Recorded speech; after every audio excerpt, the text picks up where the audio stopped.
आशा करती हूँ कि आप अच्छे होंगे। इस महामारी के समय अपने घर में होंगे और अपने घर में सबका ध्यान रख रहे होंगे। चलिए आज के हम विषय पे आते हैं। आज का हमारा विषय हिंदी कक्षा 10वीं का क्षितिज पाठ्य पुस्तक से सूरदास जी द्वारा रचित भरम गीत से। भरम गीत मतलब के भौरा, भवरे को भी जो घूमता रहता है उसका गीत। लेकिन इसमें आपको गोपियों और उद्धव का संवाद दिखेगा। उद्धव जो कि श्री कृष्ण के मित्र थे। ये पंक्तियां और ये पद, 4 पद जो है सूरदास जी ने कृष्ण के मथुरा जाने के बाद जो गोपियों का विरह में की अग्नि में जो उनकी पीड़ा थी, उसके बाद उनकी क्या दशा थी, तब ये उन्होंने लिखा, तब ये पंक्तियां उन्होंने अंकित की। इन पंक्तियों में श्री कृष्ण ने अपने मित्र उद्धव के हाथों योग का संदेश भेजा, क्योंकि गोपियां जो है उनकी विरह अग्नि में दिन प्रतिदिन जलती जा रही थी। उनकी पीड़ा बढ़ती जा रही थी दिन प्रतिदिन। तो उस पीड़ा को शांत करने के लिए श्री कृष्ण ने उद्धव के हाथों योग संदेश भेजा कि योग संदेश पाके उनकी पीड़ा कम हो जाएगी। गोपियों ने जब उद्धव को देखा कि अब हमारे आराध्य देव, हमारे प्रेमी श्री कृष्ण के आने का समय हो गया है, शायद ये उनके आने का संकेत है।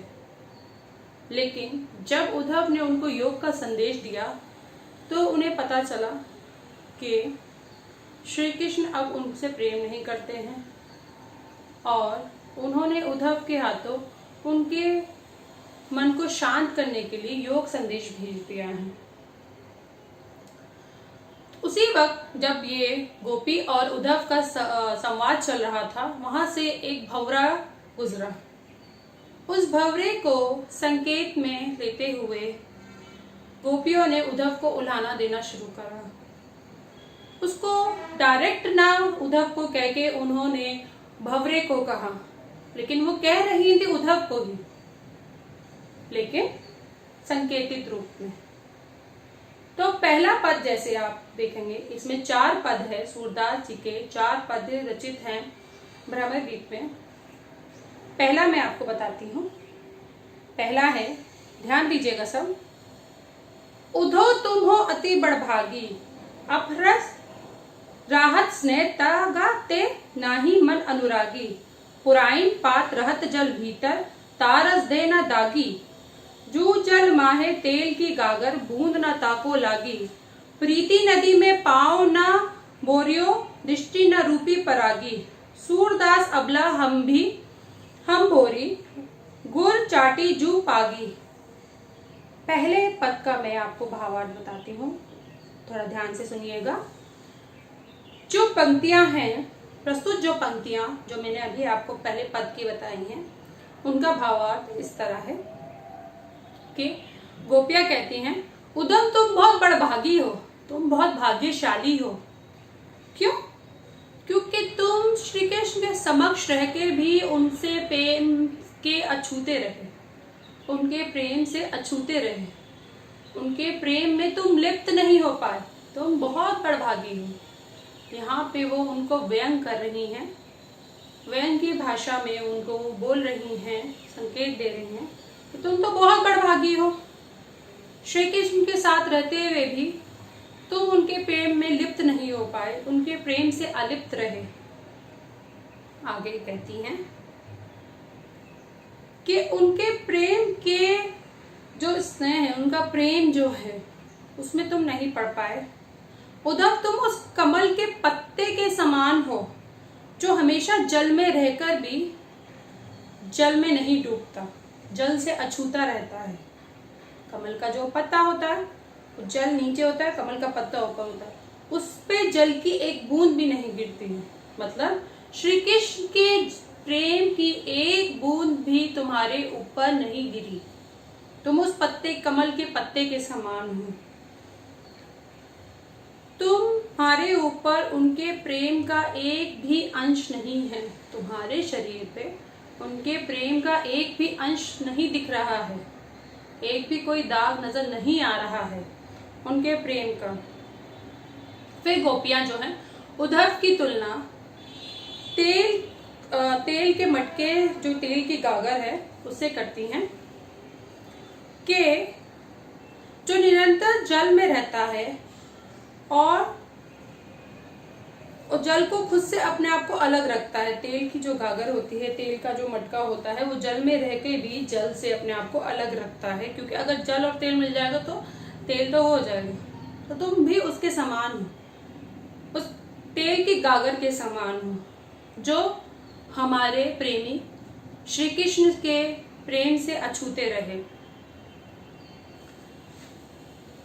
यही कारण वो उद्धव को व्यंग करती हैं कि तुम बहुत भाग्यशाली हो, हम तो अबला नारी हैं। फिर वो कहती हैं, गोपियां कहती हैं उद्धव से कि हम तो अबला नारी हैं जो कृष्ण के प्रेम में पड़ चुके हैं। श्री कृष्ण ने प्रेम रूपी, हम उनके प्रेम रूपी दरिया में अब हम अपने उनके प्रेम रूपी दरिया में हमें पांव डुबो लिए हैं, लेकिन तुम उस प्रेम रूपी दरिया में पांव डुबोने से अछूते रहे हो।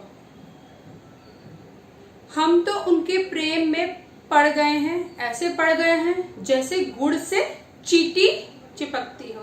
गुड़ में चींटी पक जाती हो, पक नहीं पक जाती हो। यहाँ पे पंक्तियां हैं लास्ट में, सूरदास अबला भौरी गुड़ चाटी जो पागी। हम तो अबला नारियां हैं, तुम तो उनके प्रेम रूपी सागर में पांव भी नहीं भिगो पाए हो, और हम अबला नारियां जो उनके प्रेम में ऐसे पड़ गई हैं जैसे गुड़ से चींटी चिपक जाती है। ध्यान दीजिएगा, दूसरा है, दूसरा पद देखिए, मन ही माज रही, कहिए जाए कौन पे उधो, नाही परत काही अवधि आधार आस अवन की, तन मन विधा सही। अब इन जोग संदेशन सुनी सुनी विरहनी विरह उड़ी, चाहित होती गुरहे जाते ते उतते धारी दही। सूरदास अब धीर धरी को मर जाता ना लाही।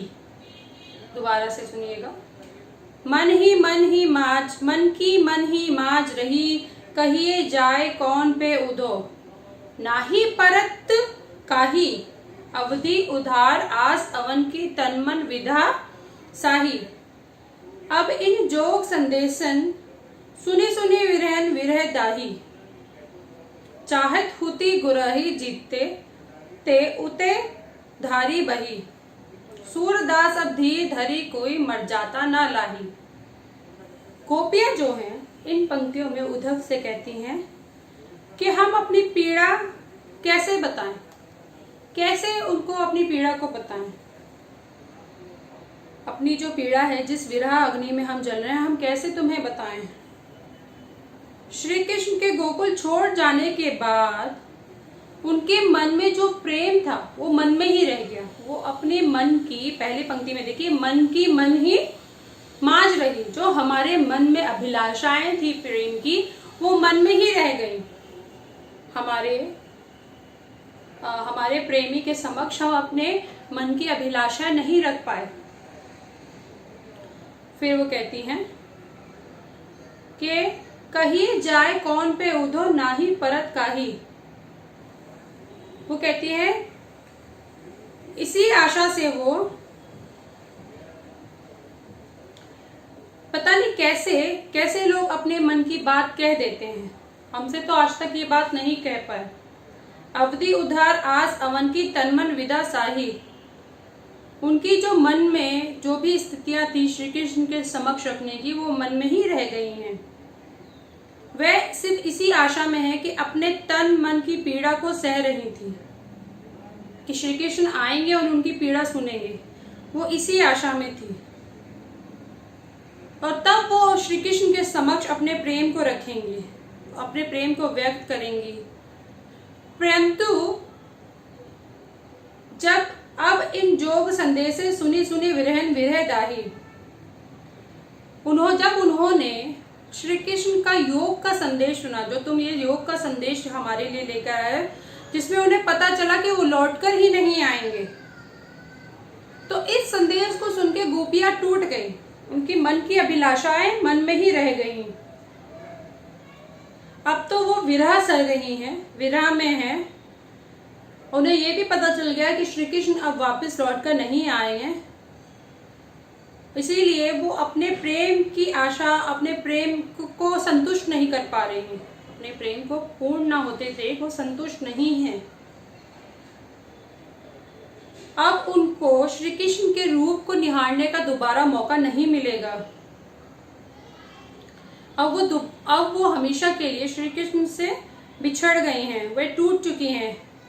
इसीलिए गोपियां वियोग में कह रही हैं कि श्री कृष्ण ने प्रेम की मर्यादा को नहीं रखा। प्रेम की यही मर्यादा होती है कि दोनों पक्ष प्रेम को निभाएं, लेकिन यहाँ गोपियां प्रेम को निभा रही हैं, लेकिन श्री कृष्ण ने उस प्रेम की मर्यादा को नहीं रखा। उस मर्यादा, प्रेम की मर्यादा का उन्होंने उल्लंघन करा।